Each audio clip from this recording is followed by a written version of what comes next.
Hi hello welcome to Polikeka. Hi hello welcome to today tomorrow. ఇప్పుడు ఏంటంటే latest media సర్కిల్స్లో జరుగుతున్న ఒక అతిపెద్ద డిస్కషన్ ఏంటి అంటే మార్గదర్శి ఈ మార్గదర్శి వెనకాల ఉన్నది ఎవరు? జీజేఆర్. ఈయనకి రామోజీ చేసిన మోసం ఏంటి? అసలు మార్గదర్శి ఇప్పుడు మొన్న 8 గంటల పాటు రామోజీని సిఐడి అధికారులు ప్రశ్నించడం వెనక ఉన్న అసలు కేసులు ఏంటి? చాలా కేసుల్లో 7 కేసులు 8 కేసులు ఉంటే ఒకే ఒక కేసులో మాత్రమే రామోజీని ప్రశ్నించారు, ఇంకా 6 కేసులు ఉన్నాయని చెప్పి అని అంటున్నారు. అసలు రామోజీ విషయంలో ఏం జరుగుతుంది? రామోజీ ఈ మార్గదర్శి విషయంలో కేవలం 20 రూపాయలతో పెట్టుబడితో అది మొదలైందని, ఆ పెట్టుబడిలో 10 రూపాయలు మాత్రమే రామోజీది ఉందని, అసలు ఈ రామోజీ ఫిల్మ్ సిటీ ఇవన్నీ పక్కన పెడితే మార్గదర్శి ఇష్యూలో మార్గదర్శి చిట్ ఫండ్స్ తొలి డైరెక్టర్ అయిన ఒకరు దేశద్రోహానికి పాల్పడినా ఆ సంస్థను ప్రభుత్వం ఎందుకు ఇంకా విచారించలేదు? దేశం వదిలి వెళ్ళే నాటికి మార్గదర్శి డైరెక్టర్ హోదాలో ఆ సంస్థ జీజేఆర్ పెట్టిన పెట్టుబడులని ఇప్పుడు వాటి వాస్తవ విలువ ఎంత? జీజేఆర్ దేశద్రోహి అని కోర్టే నిర్ధారించిన పరిస్థితుల్లో మార్గదర్శిలోని వాటాలు ప్రభుత్వానికి చెందుతాయి కదా, మరి వాటిని ఎందుకు ప్రభుత్వం జప్తు చేయలేదు? జీజేఆర్ వంటి అజ్ఞాత ఇన్వెస్టర్లు మార్గదర్శిలోను రామోజీ గ్రూపుల్లోని ఇతర సంస్థల్లోని ఇంకెంతమంది ఉన్నారు? నవభారత్ మార్గదర్శి చిట్ ఫండ్స్ ఎదుగుదలకు రష్యా నుంచి అందిన డబ్బే కారణమని ఇతర డైరెక్టర్లతో రాసుకున్న అవగాహన ఒప్పందంలో జీజేఆర్ స్వయంగా ధృవీకరించిన విషయం, దీని మీద ప్రభుత్వం కానీ దర్యాప్తు సంస్థలు కానీ ఎందుకు దృష్టి సారించలేదు అనేది ఒక పెద్ద ప్రశ్న పరంపర. మార్గదర్శి chit funds 1962 August 31 Hyderabad register of కంపెనీస్లో నమోదైంది. అందులో రామోజీ ప్రారంభ వాటా కేవలం 10 రూపాయలు. ఆయన సోదరుడు కాశీ విశ్వనాథం పేరిట మరో వాటా ఉంది. మార్గదర్శి chit funds managing director Ramoji కోడల శైలజా కిరణ్కు ఆ సంస్థలో కేవలం 100 షేర్లు ఉన్నాయి. అంతకు దాదాపు 3 రెట్లు ఎక్కువ వాటాలు నేటికి మార్గదర్శి వాటాదారుల జాబితాలో జీజేఆర్ పేరు మీద మాత్రమే ఉన్నాయి. రామోజీకి చెందిన డాల్ఫిన్ హోటల్స్లోనూ జీజేఆర్ పెట్టుబడులు పెట్టినట్టు ఆయన కుమారుడు యూరి రెడ్డి కూడా స్వయంగా ధృవీకరించారు. 1964 తొలినాళ్లలో కృష్ణా జిల్లా గుడివాడ రోడ్లపై రామోజీ సైకిల్ మీద తిరిగేవారిని, ఆయన సొంతూరు పారుపూడి వాసులే అని చెప్తుంటారు. అప్పట్లో రామోజీ పెద్ద ఆర్థికంగా స్థితిమంతుడు కాడని సొంతూరులో ఉన్న ఆయన ఇల్లే పెద్ద నిదర్శనం. ఈ విధంగా 20 రూపాయల పెట్టుబడితో రామోజీ సోదరులు ఈ సంస్థను స్థాపించారు. వాస్తవానికి ఈ సంస్థ భారీ మొత్తంలో నిధులు ఒంటి చేతితో సమకూర్చింది. దాని ప్రమోటర్ డైరెక్టర్గా రంగప్రవేశం చేసిన జీజేఆర్ అన్నది ఆయన తన సన్నిహితులతో పాటు అప్పటి రామోజీ సహోద్యోగులు కూడా ఘంటాపదంగా చెప్పేమాట. ఇంతింత అన్నట్టుగా అనంతర కాలంలో ఎదిగింది మార్గదర్శి. దీని అంతటి వెనక ఉన్నది జీజేఆర్ పెట్టిన పెట్టుబడులు. నక్సలైట్ నాయకుడు కొండపల్లి సీతారామయ్య, ఈ జీజేఆర్ వీళ్ళిద్దరు సొంతూరులు ఒకటే కావడం వల్ల ఆయన ఇచ్చిన సిఫార్సుతో రామోజీ ఆయన దగ్గర నౌకరుగా చేరాడు, జీజేఆర్ దగ్గర నౌకరుగా చేరాడు.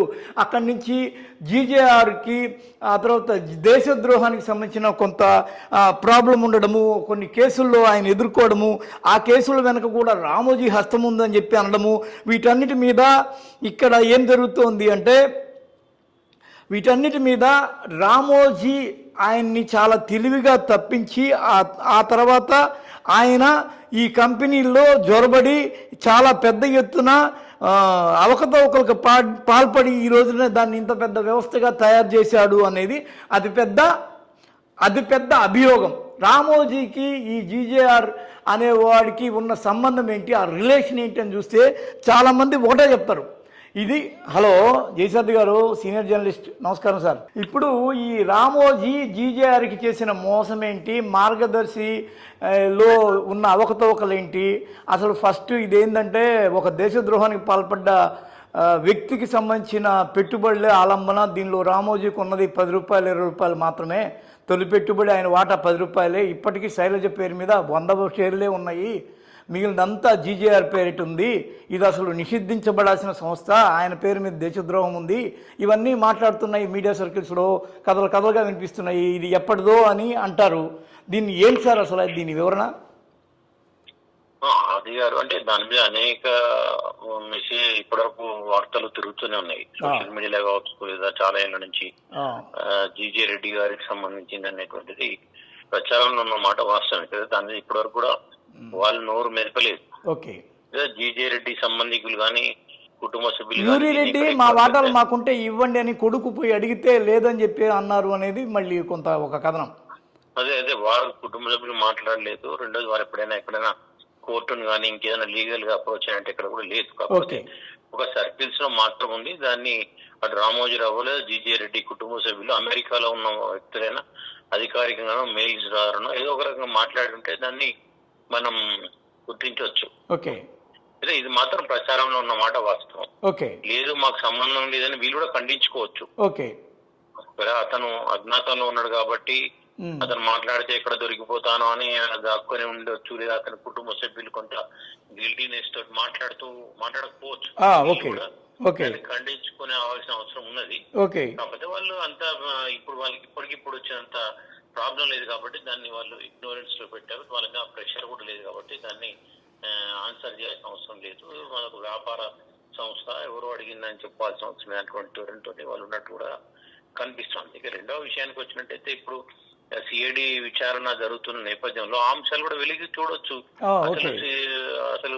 అసలు ఈనాడు ఎవరిది, అసలు మార్గదర్శి ఎవరిది కూడా సిఐడి కనుక లోతుగా అధ్యయనం చేస్తే వాళ్ళు కూడా తెలిసిపోద్ది. వీళ్ళదైనా కాదా, వీళ్ళకున్న షేర్లు ఎంత, బయట జరుగుతుంది ప్రచారం లేదనేది సిఐడి కనుక అధ్యయనం చేస్తే అది కూడా బయటికి రావచ్చు. వాళ్ళు బయట పెట్టచ్చు రేపు. వేరే ఒకటి మేము తీగలాగితే డొంక కదిలినట్టు లేదా మేము ఒక అంశం గురించి పరిశోధన చేస్తుంటే మరొకటి బయటకు వచ్చిందని వాళ్ళు చెప్పుకోవచ్చు. చెప్పే అవకాశం కూడా ఉందేమో అనిపిస్తోంది. ఎందుకంటే వాళ్ళ ఫైట్ ఆ లెవెల్లో నడుస్తుంది. ఈనాడు వర్సెస్ ఈనాడు వెనుక ఉన్నటువంటి వాస్తవాలన్నీ కూడా బయట పెట్టాలనేది వాళ్ళకు ఉన్నటువంటి వైరుధ్యం రీత్యా వైసీపీ ప్రభుత్వం చేసే అవకాశం కూడా ఉంది. దాన్ని మనం కొట్టిపారేయలేము. అయితే ఆ విషయాన్ని వెళ్ళినట్టయితే ఇక్కడ దీంట్లో వాళ్ళు నిధులు మళ్లించారు అనేది విషయం ఇది రెండోసారి ఆరోపణ. మొదటిసారి వచ్చింది ఉండవల్లి అరుణ్ కుమార్ చాలా రోజులు ఫైట్ చేశారు సుప్రీంకోర్టులో. ఇది రాష్ట్ర విభజన సమయంలో అందరు రాష్ట్ర విభజన గొడవలు ఉంటే కుట్టి చెప్పుడు కాకుండా హైకోర్టు కేసు కొట్టేసింది. దాన్ని మళ్ళీ తర్వాత అక్కడికి పోయి మళ్ళీ అప్పీల్ పోయింది సుప్రీంకోర్టులో. సుప్రీంకోర్టు కూడా పెద్దగా ఫోకస్ పెట్టలేదు. ఇటు జగన్ ప్రభుత్వం కూడా కొంత లైట్ తీసుకుంది ఆ విషయంలో అనేటువంటి అభిప్రాయం మళ్ళీ ఉండవేళ్ళ అరుణ్ కుమారే వ్యక్తం చేసింది. మరి ఎందుకు ఫాలో అప్ చేయలేదు మీరు? మీ తండ్రిని ఎంతగా వ్యతిరేకించినటువంటి ఈనాడు అక్కడ దొరికే అక్కడేమో అందరూ వేరే వైపు దృష్టి ఉన్నప్పుడు కేసును నీరుగార్చే విధంగా కొట్టేయించుకునే ప్రయత్నం చేసింది. ఢిల్లీ సుప్రీంకోర్టు పోయినప్పుడు కూడా ఎందుకు ఫాలో అప్ చేయట్లేదు అంటే తొలుత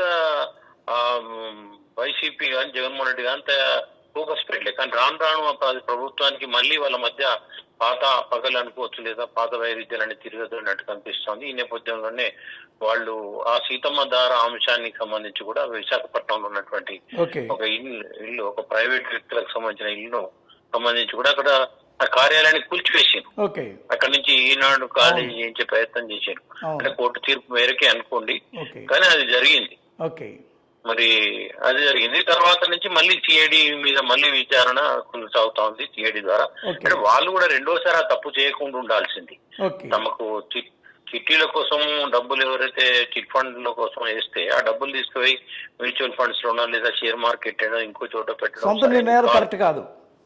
కరెక్ట్ కాదు. ఎందుకంటే రేపు అవి మునిగితే సరే సంస్థల దగ్గర డబ్బులు ఉండొచ్చు, మేము ఇస్తాం అనేటువంటి ధీమా ఉండొచ్చు. కానీ చట్ట ప్రకారం మీద చిట్ ఫండ్ యాక్ట్, కేంద్ర చిట్ ఫండ్ యాక్ట్ 82 83 ఉంది. దాని ప్రకారం చూసినట్టయితే అది సరైనది కాదు. అది దేని కొరకు పెట్టినటువంటి డబ్బులు దాని కొరకే వాడాలి.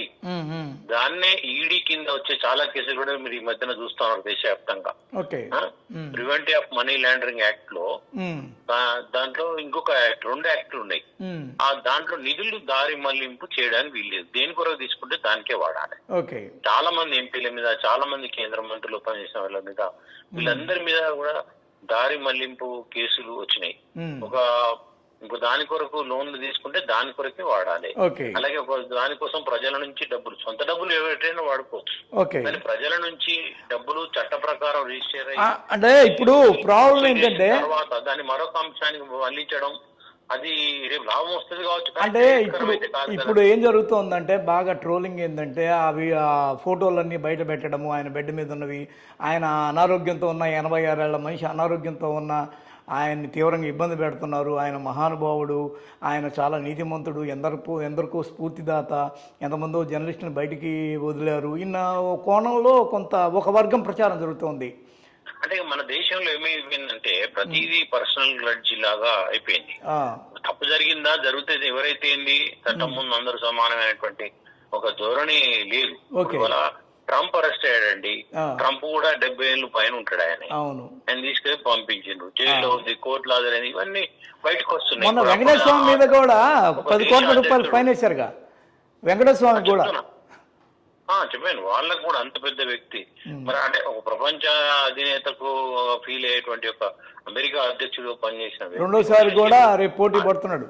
చట్టంలో అందుకే లాలూ ప్రసాద్ యాదవ్ అన్నిసార్లు ముఖ్యమంత్రిగా చేసిండు. ఆయన బెడ్ మీద ఉన్నాడు, కిడ్నీ మార్పిడైంది, బెడ్ మీదనే ఆయన విచారణ చేసారు. ఆ ఫోటోలు సిబిఐ లాంటివి బయట పెట్టలేదా? కరుణానిధిని విచారించి బయట పెట్టలేదా? జయలలితను విచారించి బయట పెట్టలేదా?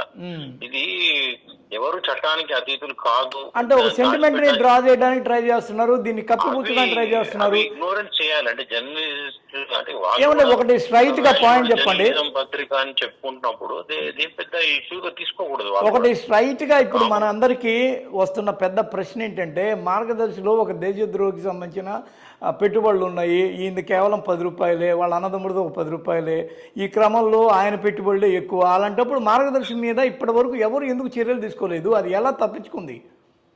అంటే అది తప్పించుకోవడానికి ప్రధాన కారణం ఏంటంటే, మొన్నటి వరకు కూడా ఇప్పుడంటే కాస్త మీడియా మీద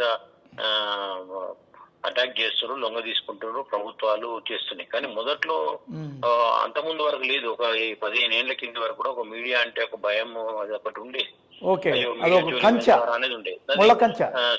ఎమర్జెన్సీ తర్వాత ఇంకెక్కువ అయింది. ఎమర్జెన్సీ వరకు ఉండే, ఎమర్జెన్సీలో కొంత అటాకింగ్ జరిగింది. కానీ మళ్ళీ తర్వాత నుంచి ఆ డిసిప్లిన్ మెయింటైన్, మీడియా జోలికి వెళ్ళకపోవడం. అంటే దాని పేరు మీద కొద్దిమంది ఈ మీడియాని అడ్డం పెట్టుకొని చేయొచ్చు అని కూడా చేసిన వాళ్ళు ఉన్నారు. కానీ చేసిన వాళ్ళు ఉన్నారు కాబట్టి ఆ కోణంలోనే వాళ్ళ ఈనాడు అనేటువంటిది ఒక పెద్ద మీడియా సంస్థ. అది పలు ఛానల్లో పలు భాషల్లో ఉంది కాబట్టి దాని మీద ఉంది. ఇంకోటి ఏంటంటే ఇది యాంటీ కాంగ్రెస్ గా పనిచేస్తుంది అనేది ఉంది.